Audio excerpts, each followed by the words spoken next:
দিক নির্দেশনামূলক আলোচনা করবেন হেফাজতে ইসলাম বাংলাদেশের সংগ্রামী মহাসচিব, এই জাতির রাহবর, শাইখুল হাদিস শাইখুত তাফসীর হযরতুল আল্লাম শেখ সাজিদুর রহমান। হযরতুল আল্লাম শেখ সাজিদুর রহমান এখন আপনাদের সামনে বক্তব্য রাখবেন।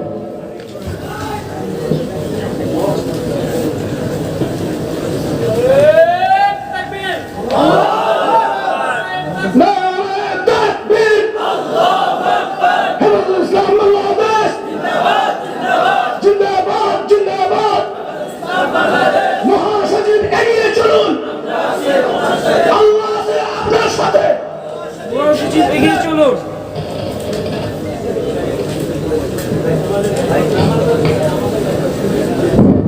বিসমিল্লাহির রহমানির রহিম। আলহামদুলিল্লাহ ওয়াসসালাতু ওয়াসসালামু আলা ইবাদিল্লাযিনা ইসতাফা, আম্মা বা'দ। আজকের জাতীয় শিক্ষা সেমিনারে প্রথমেই স্মরণ করছি এবং দোয়া করতেছি হেফাজতে ইসলামের প্রতিষ্ঠাতা আমির শাইখুল ইসলাম আল্লামা আহমদ শফি রহমতুল্লাহ আলাইহি, হযরত মাওলানা জুনায়েদ বাবনগরী রহমতুল্লাহ আলাইহি, আল্লামা শাইখুল হাদিস আইজুল হক রহমতুল্লাহ আলাইহি, মুফতি ফজলুল হক আমিনী রহমতুল্লাহ আলাইহি, আল্লামা নূর হোসেন কাসেমি রহমতুল্লাহ আলাইহি, মুফতি মোহাম্মদ ওয়াক্কাস রাহিমাহুল্লাহ, হযরত মাওলানা ইয়াহিয়া সাহেব রাহিমাহুল্লাহ, নূরুল ইসলাম জিহাদি রাহিমাহুল্লাহ। আল্লাহ তাআলা সবাইকে আরো যারা দুনিয়া থেকে চলে গেছেন হেফাজতের নেতৃবৃন্দের মধ্যে এবং ইসলামের খেদমত করে সকলকে আল্লাহ জান্নাতুল ফেরদাউস নসিব করুন।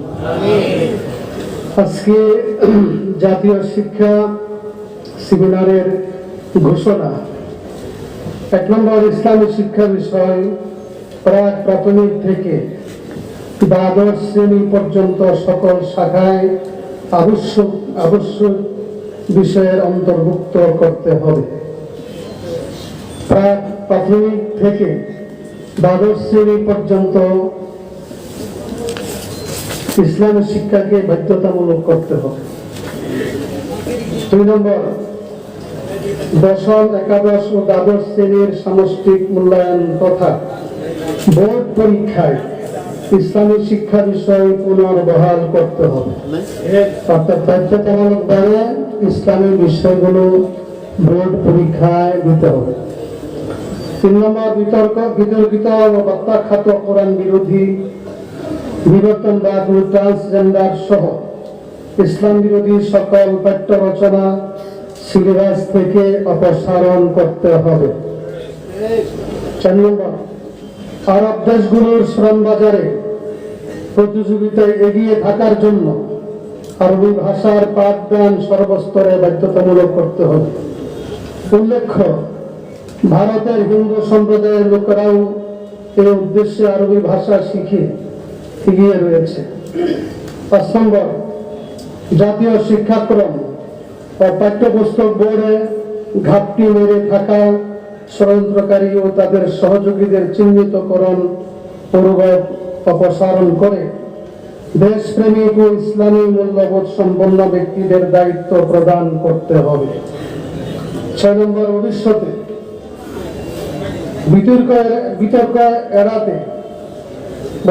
বিতর্ক এড়াতে দেশের নির্ভরযোগ্য বিজ্ঞ আলেমদের পরামর্শের আলোকে পাঠ্য বইয়ের পুনঃসংস্করণ করতে হবে। 7 নম্বর, 2013 সাল থেকে অদ্যাবধি হেফাজতে ইসলাম বাংলাদেশের নেতা কর্মীদের বিরুদ্ধে দায়েরকৃত সকল মিথ্যা মামলা প্রত্যাহার করতে হবে। আমরা সরকারের নীতি নির্ধারক মহলের প্রতি আমাদের প্রস্তাব ও যৌক্তিক দাবিগুলো বাস্তবায়নের আহ্বান জানাই। একই সাথে দেশের জনগণকে ইসলাম বিরোধী ও জাতীয় মূল্যবোধ পরিপন্থী এই শিক্ষা কারিকুলামের বিরুদ্ধে সোচ্চার হওয়ার আহ্বান জানাই। সাথে করে আজকের প্রবন্ধকার আমাদের সকলের প্রিয় ব্যক্তিত্ব ডক্টর আফম হালেদ অসুস্থতার পরেও অত্যন্ত সুন্দর মালুমাত এবং তথ্য সহকারে নিবন্ধন পাঠ করেছেন। উনি সবটা করেন নাই, আমি সবাইকে পড়ার অনুরোধ জানাবো। অনেক তথ্য এখানে পাওয়া যাবে এবং ওনাকে আমরা হেফাজতে ইসলামের পক্ষ থেকে ধন্যবাদ জানাই। এখান থেকে একটি কথা আমি বলতেছি, পরিসংখ্যান মতে 3 কোটি শিক্ষার্থী বিদ্যালয়ে যায়, এর মধ্যে 50 লাখের মতো মাদ্রাসায় অধ্যয়ন করে, 2.5 কোটি শিক্ষার্থী স্কুল কলেজে পড়ে। তারা এভাবে ইসলামী শিক্ষাবিহীন শিক্ষা গ্রহণ করলে, এভাবে চলতে থাকলে আগামী 20-30 বছরে শিক্ষিত মানুষের মধ্যে ধর্মপরায়ণ মানুষের সংখ্যা আশঙ্কাজনকভাবে কমে যাবে, ধর্মহীনতা বাড়বে, হিন্দুত্ববাদ নাস্তিক্যবাদ বাড়বে।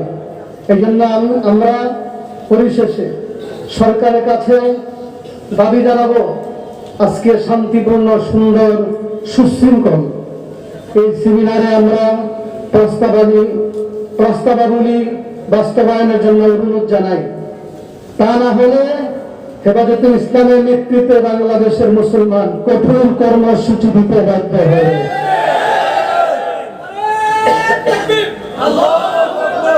2016 সালে শেখুল ইসলাম আল্লাহ মাহমুদ সাদিকে নিয়ে মাননীয় প্রধানমন্ত্রীর সাথে সাক্ষাৎ করলে তিনি বইগুলো সব ব্যান করে নতুন বই ছাপানোর নির্দেশ দিয়েছিলেন। 2023 সালে আমরা হেফাজতে ইসলাম পক্ষ থেকে যখন বিবর্তনবাদ, যখন বানর থেকে মানুষ সৃষ্টি এই বইয়ের মধ্যে উল্লেখ করা হলো, আমরা আবার সাক্ষাৎ করে 2023 সালে হেফাজতে ইসলাম পক্ষ থেকে বই কিছু বাদ দেওয়া হয়েছে, কিন্তু পরিপূর্ণ সংশোধন করা হয় নাই। আর 2024 সালের অবস্থা আপনারা জানেন, আমরা মুসলমান 92% জন মুসলমান এই দেশে হিন্দুত্ববাদ নাস্তিক্যবাদের শিক্ষা মানব না। এই জন্য আমরা যা করতে হয় করবো ইনশাআল্লাহ। মাননীয় ওলামায়ে কেরাম, আপনাদেরকে অনেক শুকরিয়া ধৈর্য সহকারে বসে থাকার জন্য। আপনাদের কাছে বিনীত অনুরোধ, এখানে অনেক মুফাসসির কোরআন, ওয়াইজ, খতিব, বিজ্ঞ ওলামায়ে কেরাম আছেন, আপনাদের কাছে বিনীত অনুরোধ, এই শিক্ষা কারিকুলাম নিয়ে আমরা প্রত্যেক ওয়াজ এবং বয়ানের মধ্যে জনগণকে বোঝাতে হবে।